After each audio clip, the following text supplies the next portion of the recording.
ಎಫ್ಟಿಗಳು, ಷೇರುಗಳು ಮತ್ತು ಮ್ಯೂಚುವಲ್ ಫಂಡ್ಗಳನ್ನ ಮೀರಿ ಪರ್ಯಾಯ ಹೂಡಿಕೆ ಆಯ್ಕೆಗಳನ್ನ ಹುಡುಕ್ತಿದ್ದೀರಾ? ಅಂತಹ ಪರ್ಯಾಯ ಅಂತಂದ್ರೆ ಕಾರ್ಪೊರೇಟ್ ಬಾಂಡ್ಗಳು. ಅವು ಯಾವ್ದ್ಯಾವುದು, ಅವು ಹೇಗೆ ಕಾರ್ಯನಿರ್ವಹಿಸುತ್ತೆ, ಅವುಗಳ ಅಪಾಯ ಏನು ಮತ್ತು ಆದಾಯಗಳ ಬಗ್ಗೆ ತಿಳಿದ್ರೆ ಅಚ್ಚುಕಟ್ಟಾಗಿ ಹೂಡಿಕೆ ಮಾಡಬಹುದು. ಕಂಪನಿಗಳು ನೀಡುವ ಬಾಂಡ್ಗಳು ಕಾರ್ಪೊರೇಟ್ ಬಾಂಡ್ಗಳಾಗಿದೆ.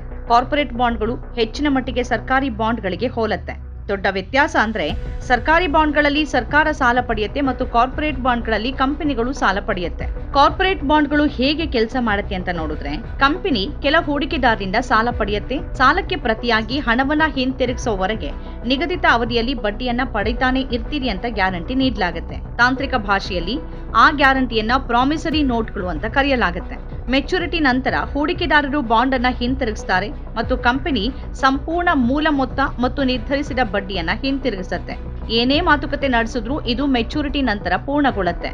ಕಾರ್ಪೊರೇಟ್ ಬಾಂಡ್ಗಳು ಸರಿ ಹೊಂದತ್ತಾ ಅಥವಾ ಇಲ್ವಾ ಅಂತ ತಿಳಿಯೋದು ಹೇಗೆ? ನೀವೇನಾದ್ರೂ ಸ್ಥಿರ ಠೇವಣಿಯನ್ನ ಹೊರತುಪಡಿಸಿ ಬೇರೆ ಹೂಡಿಕೆ ಆಯ್ಕೆಯನ್ನ ಹುಡುಕ್ತಿದ್ರೆ ಕಾರ್ಪೊರೇಟ್ ಬಾಂಡ್ಗಳನ್ನ ಆಯ್ಕೆ ಮಾಡಬಹುದು.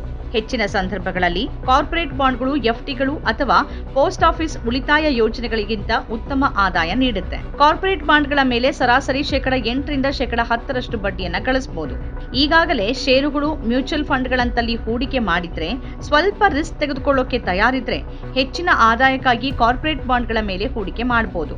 ಈ ಬಾಂಡ್ಗಳ ಮತ್ತೊಂದು ಪ್ರಯೋಜನ ಅಂದ್ರೆ, ನಿಮ್ಮ ಬಾಂಡ್ ಪಟ್ಟಿ ಮಾಡಿದ್ರೆ ನೀವದನ್ನ ಮತ್ತೋರ್ವ ಖರೀದಿದಾರಿಗೆ ಷೇರಿನಂತೆ ಮಾರಾಟ ಮಾಡಬಹುದು.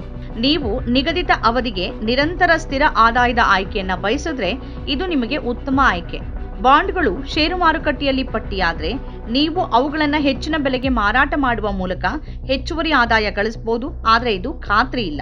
ಹಲವು ರೀತಿಯ ಬಾಂಡ್ಗಳು ಕಾರ್ಪೊರೇಟ್ ಬಾಂಡ್ಗಳಾಗಿದ್ರು ಮುಖ್ಯವಾಗಿ ಅವುಗಳನ್ನ ಪಟ್ಟಿ ಮತ್ತು ಭದ್ರತೆಯ ಆಧಾರದ ಮೇಲೆ ವಿಂಗಡಿಸಲಾಗಿದೆ.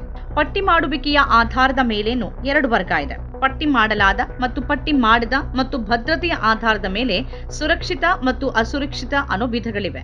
ಮೊದಲನೇದಾಗಿ ಪಟ್ಟಿ ಮಾಡದ ಬಾಂಡ್ಗಳ ಬಗ್ಗೆ ನೋಡೋದಾದ್ರೆ, ಈ ಬಾಂಡ್ಗಳನ್ನ ಯಾವುದೇ ಸ್ಟಾಕ್ ಎಕ್ಸ್ಚೇಂಜ್ ನಲ್ಲಿ ಪಟ್ಟಿ ಮಾಡಲಾಗಿರೋದಿಲ್ಲ. ಅವುಗಳನ್ನ ನೇರವಾಗಿ ಕಂಪನಿಗಳಿಂದ ಖರೀದಿ ಮಾಡಬಹುದು. ಅವುಗಳನ್ನ ಖರೀದಿಸುವ ಪ್ರಕ್ರಿಯೆ ಬಹಳ ಸುಲಭ. ಆದ್ರೆ ಅವುಗಳನ್ನ ಮಾರಾಟ ಮಾಡುವ ಮೂಲಕ ಹಣವನ್ನ ಮರಳಿ ಪಡೆಯುವ ಪ್ರಕ್ರಿಯೆ ಅಷ್ಟು ಸುಲಭ ಅಲ್ಲ. ಇನ್ನು ಪಟ್ಟಿ ಮಾಡಲಾದ ಕಾರ್ಪೊರೇಟ್ ಬಾಂಡ್ಗಳನ್ನ ಪ್ರಾಥಮಿಕ ಮತ್ತು ಸೆಕೆಂಡರಿ ಮಾರುಕಟ್ಟೆಯಲ್ಲಿ ಖರೀದಿ ಮಾಡಬಹುದು. ಷೇರು ಮಾರುಕಟ್ಟೆಯಲ್ಲಿ ಬಾಂಡ್ ಅನ್ನ ಪಟ್ಟಿ ಮಾಡುವ ಮೊದಲು ಕಂಪನಿ ಬಹಿರಂಗ ಪ್ರಕಟಣೆ ನೀಡುತ್ತೆ. ಹೂಡಿಕೆದಾರರು ಬಿಡ್ ಮಾಡಬೇಕಾಗುತ್ತೆ. ಕೆಲವೊಮ್ಮೆ ಬಾಂಡ್ಗಳು ಮುಖಬೆಲೆಗಿಂತ ರಿಯಾಯಿತಿಯಲ್ಲಿ ಲಭ್ಯ ಇರುತ್ತೆ. ಕಂಪನಿ ಬಾಂಡ್ಗೆ ಸಂಬಂಧಿಸಿದ ವಿವರಗಳನ್ನ ಹೊಂದಿರುವ ದಾಖಲೆಗಳನ್ನ ನೀಡುತ್ತೆ. ಇವುಗಳನ್ನ ಪ್ರಾಸ್ಪೆಕ್ಟಸ್ ಅಥವಾ ಟರ್ಮ್ ಶೀಟ್ ಅಂತ ಕರಿಬಹುದು. ಇವು ಎರವಲು ಪಡೆದ ಹಣವನ್ನ ಎಲ್ಲಿ ಬಳಸಲಾಗುತ್ತೆ ಅನ್ನೋದನ್ನ ತಿಳಿಸುತ್ತೆ.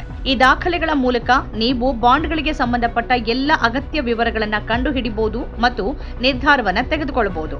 ನೀವು ಪ್ರಾಥಮಿಕ ಮಾರುಕಟ್ಟೆಯಲ್ಲಿ ಹೂಡಿಕೆದಾರರಾಗೋಕೆ ಹೆದರ್ತಾ ಇದ್ರೆ ಅಥವಾ ಸ್ವಲ್ಪ ಕಾಯೋಕೆ ಬಯಸಿದ್ರೆ, ಬಾಂಡ್ ಹೇಗೆ ಕಾರ್ಯನಿರ್ವಹಿಸ್ತಿದೆ ಅಂತ ನೋಡೋಕ್ ಬಯಸಿದ್ರೆ ಸ್ವಲ್ಪ ಸಮಯದ ನಂತರ ವಿನಿಮಯ ಕೇಂದ್ರದಿಂದಲೂ ಅದನ್ನ ಖರೀದಿ ಮಾಡಬಹುದು.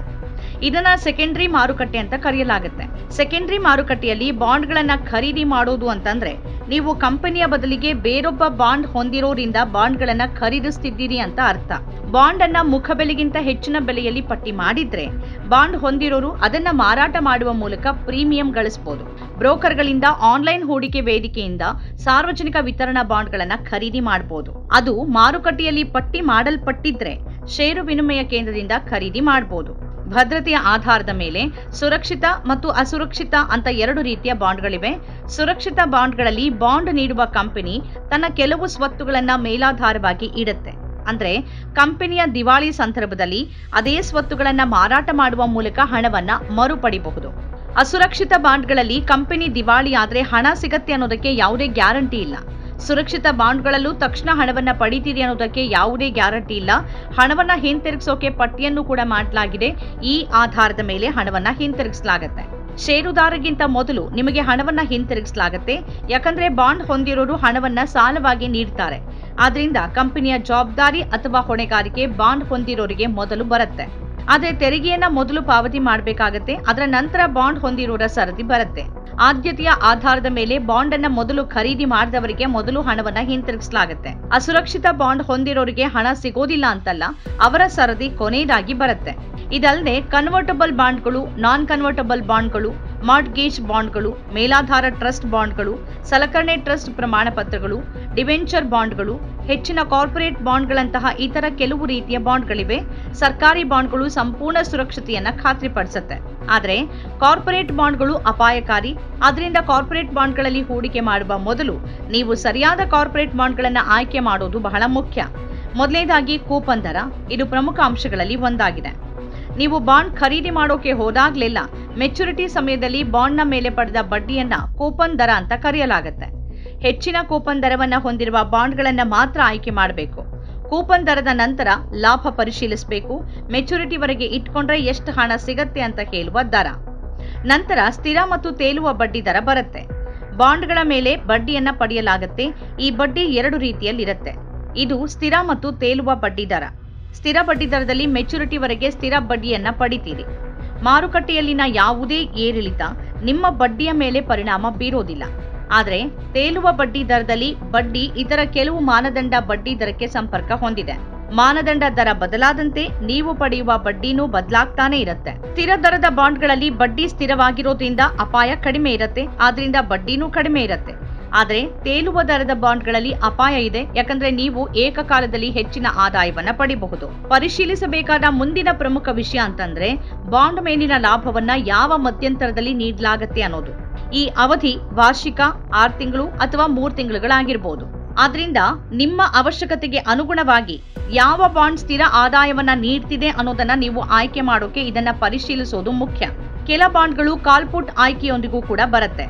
ಖರೀದಿದಾರ ಬಯಸಿದ್ರೆ ಅವರು ಬಾಂಡ್ ಅನ್ನ ಮುಕ್ತಾಯಕ್ಕೆ ಮುಂಚಿತವಾಗಿ ಮಾರಾಟ ಮಾಡಬಹುದು ಮತ್ತು ಬಾಂಡ್ ನೀಡೋರು ಮುಕ್ತಾಯಕ್ಕೆ ಮುಂಚಿತವಾಗಿ ಅದನ್ನ ಮರಳಿ ಖರೀದಿ ಮಾಡಬಹುದು. ತುರ್ತು ಸಂದರ್ಭಗಳಲ್ಲಿ ಹಣದ ಅಗತ್ಯ ಇದ್ದಾಗ ಈ ಆಯ್ಕೆಗಳು ಉಪಯುಕ್ತ ಆಗಬಹುದು. ಆದರೆ ಸಮಯಕ್ಕೆ ಮುಂಚಿತವಾಗಿ ಬಾಂಡ್ ಅನ್ನ ಮಾರಾಟ ಮಾಡೋದ್ರಿಂದ ನಿಮ್ಮ ನಿಜವಾದ ಆದಾಯದ ಮೇಲೆ ಪರಿಣಾಮ ಬೀರಬಹುದು. ಆದ್ರಿಂದ ಈ ಆಯ್ಕೆಗಳನ್ನ ಸಂಪೂರ್ಣ ಲೆಕ್ಕಾಚಾರಗಳನ್ನ ಮಾಡಿದ ನಂತರವೇ ಬಳಸಬೇಕು. ಬಾಂಡ್ ನೀಡೋರ ಅಂದ್ರೆ ಅದನ್ನ ನೀಡುವ ಕಂಪನಿಯ ವಿಶ್ವಾಸಾರ್ಹತೆ ಏನು, ಅದರ ಖ್ಯಾತಿ ಏನು, ಕಂಪನಿಯ ವ್ಯವಹಾರ ಮಾದರಿ, ಅದರ ಹಣಕಾಸು ಖಾತೆಗಳು, ಅದರ ಉದ್ಯೋಗಿಗಳ ಸಂಖ್ಯೆ, ನಿರ್ವಹಣೆಯಲ್ಲಿ ಯಾವ ರೀತಿಯ ಜನ ಇದ್ದಾರೆ ಅನ್ನೋದನ್ನ ಪರಿಶೀಲಿಸೋದು ಕೂಡ ಬಹಳ ಮುಖ್ಯ.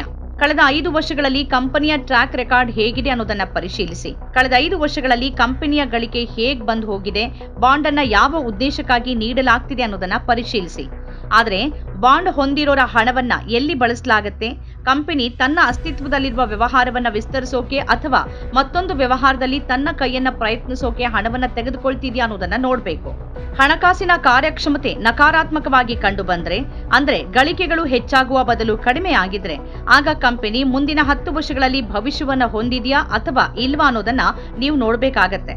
ಈ ಆಧಾರದ ಮೇಲೆ ನಿರ್ದಿಷ್ಟ ಕಂಪನಿ ಸಾಲ ನೀಡೋಕೆ ಯೋಗ್ಯವಾಗಿದೆಯಾ ಅಥವಾ ಇಲ್ವಾ ಅನ್ನೋದನ್ನ ನೀವು ನಿರ್ಧರಿಸಬಹುದು. ಕಾರ್ಪೊರೇಟ್ ಬಾಂಡ್ಗಳನ್ನ ಗುರುತಿಸುವ ಮತ್ತೊಂದು ಮಾರ್ಗ ಅಂದ್ರೆ ಕ್ರೆಡಿಟ್ ರೇಟಿಂಗ್. ಸಾಲ ಪಡೆದ ನಂತರ ಹಣವನ್ನ ಹಿಂತಿರುಗಿಸುವ ವಿಷಯದಲ್ಲಿ ಕಂಪನಿ ಹೇಗೆ, ಇದಕ್ಕೆ ರೇಟಿಂಗ್ ನೀಡಲಾಗುತ್ತೆ ಮತ್ತು ಈ ರೇಟಿಂಗ್ ಅನ್ನ ರೇಟಿಂಗ್ ಏಜೆನ್ಸಿಗಳು ನೀಡುತ್ತೆ. ಇದನ್ನ ಹಲವು ಅಂಶಗಳ ಆಧಾರದ ಮೇಲೆ ನೀಡಲಾಗುತ್ತೆ. ವ್ಯವಹಾರದ ಗುಣಮಟ್ಟ ಏನು, ಅದರ ದೌರ್ಬಲ್ಯ ಏನು, ಅದರ ಶಕ್ತಿ ಏನು, ಎಷ್ಟು ಲಾಭ ಇದೆ, ಅದು ಎಷ್ಟು ಸಾಲವನ್ನ ಹೊಂದಿದೆ, ಮತ್ತದು ಯಾವಾಗ ಅದನ್ನ ಹಿಂತಿರುಗಿಸಬಹುದು. AAA ಅತ್ಯುನ್ನತ ರೇಟಿಂಗ್. ಇದರರ್ಥ ಇದು ಸುರಕ್ಷಿತ ಕಂಪನಿ. ನೀವು ಈ ರೇಟಿಂಗ್ ಹೊಂದಿರುವ ಕಂಪನಿಗೆ ಸಾಲ ನೀಡಿದ್ರೆ ನಿಮ್ಮ ಲಾಭ ಮತ್ತು ನಿಮ್ಮ ಹೂಡಿಕೆಯ ಸುರಕ್ಷತೆಯ ಖಾತ್ರಿ ಬಹಳ ಹೆಚ್ಚಾಗಿರುತ್ತೆ. AAA ಹೊರತುಪಡಿಸಿ A, AA, BBB ನಂತಹ ಇನ್ನೂ ಅನೇಕ ರೇಟಿಂಗ್ಗಳಿವೆ.